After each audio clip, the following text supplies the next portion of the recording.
Hello दोस्तों। तो कैसे हैं आप सभी लोग। आशा करते हैं आप सभी लोग बहुत अच्छे होंगे, बहुत खुश होंगे, स्वस्थ होंगे।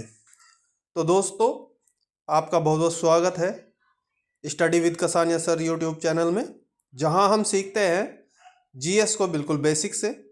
तो आइए शुरू करते हैं आज का टॉपिक। तो दोस्तों, शुरू करते हैं आज का टॉपिक, ब्रह्मांड। आइए जानते हैं ब्रह्मांड के बारे में। हालांकि हमने ब्रह्मांड के बारे में कल भी देखा और समझा था। आइए इसके कुछ और अन्य जानकारी प्राप्त करते हैं। देखिए, ब्रह्मांड क्या है। ब्रह्मांड सूक्ष्मतम अणुओं से लेकर महाकाय आकाश गंगाओं के सम्मिलित स्वरूप को ब्रह्मांड कहते हैं।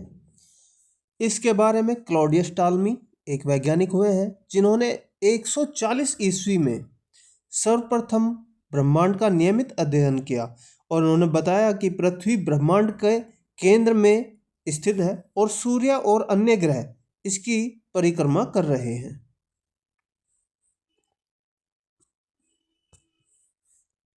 इनके बाद एक अन्य वैज्ञानिक हुए हैं, जिन्होंने अपनी पुस्तक कॉमेंट्रियस में बताया कि सूर्य केंद्र में है इस ब्रह्मांड के और पृथ्वी इसके चारों ओर वार्षिक चक्कर लगा रही है।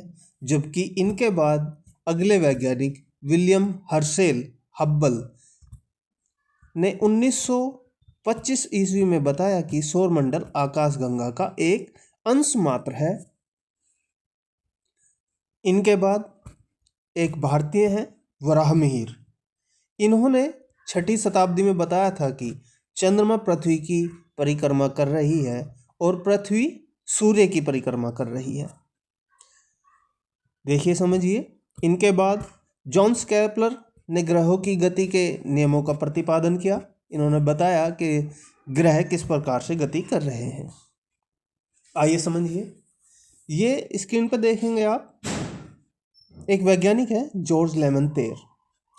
इन्होंने ही बिग बैंग की थ्योरी को सर्वप्रथम समझाया था। इन्होंने बताया कि ब्रह्मांड की उत्पत्ति कैसे हुई। जॉर्ज लेमनतेर 1927 में इन्होंने बिग बैंग की घटना का प्रतिपादन किया। अगले वैज्ञानिक है रॉबर्ट वैगनर।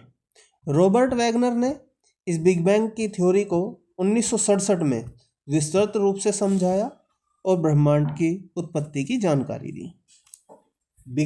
बिग बैंग की घटना के कारण ही ब्रह्मांड का निर्माण हुआ है और सभी आकाश गंगाओं और ग्रहों, तारों, चंद्रमाओं और उल्कापिंडों का निर्माण हुआ है। हिग्स बोसन, जो एक पार्टिकल माना जाता है या पार्टिकल है, उसी के द्वारा ही इस पूरे ब्रह्मांड का निर्माण हुआ है।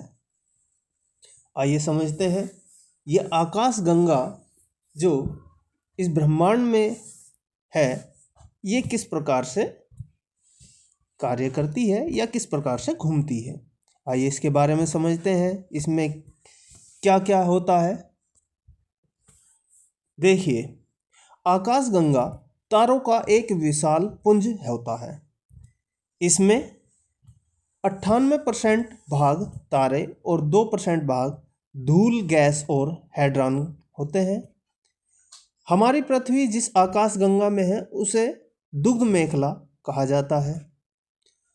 ध्यान दीजिए, एंड्रोमेडा नामक आकाशगंगा हमारी आकाशगंगा के सबसे नज़दीक है। इसे देवयानी भी कहा जाता है। ओरियन नेबुला, यह हमारी आकाशगंगा में स्थित सबसे चमकीले और शीतल तारों का समूह है। साइरस या डॉग तारा, देखिए ये लिखने में थोड़ी गलती हो गई है, सेरिस नहीं है, ये साइरस है। साइरस या डॉग तारा, यह तारा सूर्य से लगभग 20 गुना अधिक चमकीला है। आकाशगंगा का समूह सुपर क्लस्टर कहलाता है। जो आकाशगंगा का जो समूह होता है, जिसमें बहुत सारी आकाशगंगाएं होती हैं, उस समूह को सुपर क्लस्टर कहते हैं। दुग्ध मेखला आकाशगंगा लाइनिक नामक क्लस्टर का हिस्सा है। जो हमारी दुग्ध मेखला है, वो लाइनिक क्लस्टर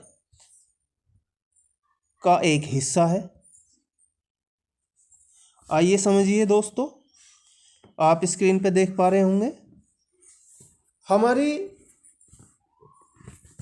आकाशगंगा में जो प्लेनेट है, हमारा जो सौरमंडल है, ये उसकी एक तस्वीर है जिसमें सूर्य के चारों ओर चक्कर लगाते हुए आपको ग्रह नज़र आ रहे होंगे, जिसमें सूर्य के सबसे नज़दीक बुध ग्रह है, उसके बाद शुक्र ग्रह है, फिर पृथ्वी के पास आपको चंद्रमा दिख रहा होगा, फिर पृथ्वी के बाद मंगल ग्रह, मंगल के बाद बृहस्पति के बाद शनि, और फिर अरुण, और फिर वरुण।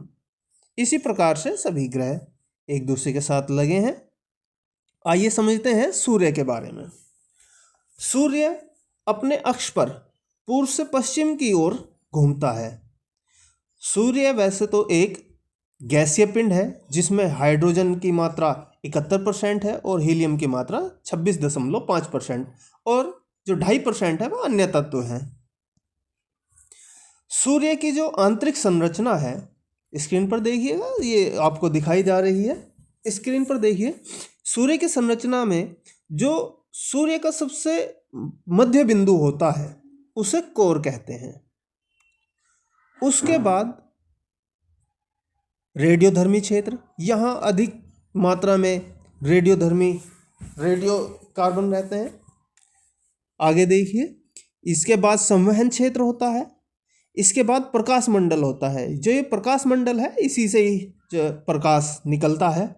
उसके बाद वर्णमंडल, उसके बाद सूर्य का किरीट। जो बाहरी क्षेत्र है उसको किरीट कहा जाता है।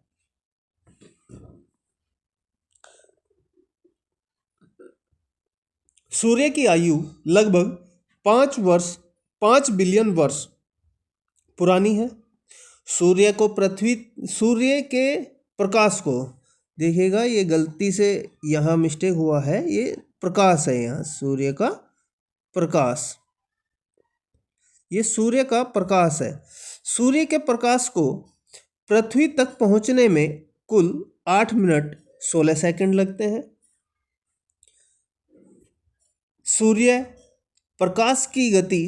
के प्रकाश की गति 3 गुना 10⁸ मिली प्रति सेकंड या 3 लाख किलोमीटर प्रति सेकंड होती है। पृथ्वी से सूर्य की न्यूनतम दूरी 14.70 करोड़ किलोमीटर है, जबकि पृथ्वी से सूर्य की अधिकतम दूरी 15.21 करोड़ किलोमीटर है। सूर्य का आयतन पृथ्वी से 13 लाख गुना ज़्यादा है, जबकि सूर्य का द्रव्यमान पृथ्वी से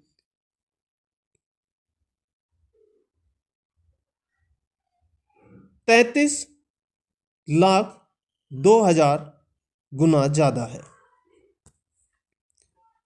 आइए समझते हैं अपसौर और उपसौर क्या है। दोस्तों, अपसौर वह घटना है जब पृथ्वी सूर्य से अधिकतम दूरी पर होती है, और ये अधिकतम दूरी 4 से 6 जुलाई के बीच होती है। और इसी के विपरीत उपसौर वह घटना है जब पृथ्वी सूर्य के सबसे करीब होती है। यह घटना 3 जनवरी के आसपास होती है। दोस्तों, आज के लिए बस इतना ही। मिलते हैं अगली वीडियो में। तब तक के लिए खुश रहिए, स्वस्थ रहिए, और वीडियो को लाइक करिए, सब ज़्यादा से ज़्यादा शेयर कीजिए, और बने रहिए study with Kasania sir YouTube channel पर। आशा करूँगा कि आप लाइक और शेयर जरूर करेंगे। धन्यवाद।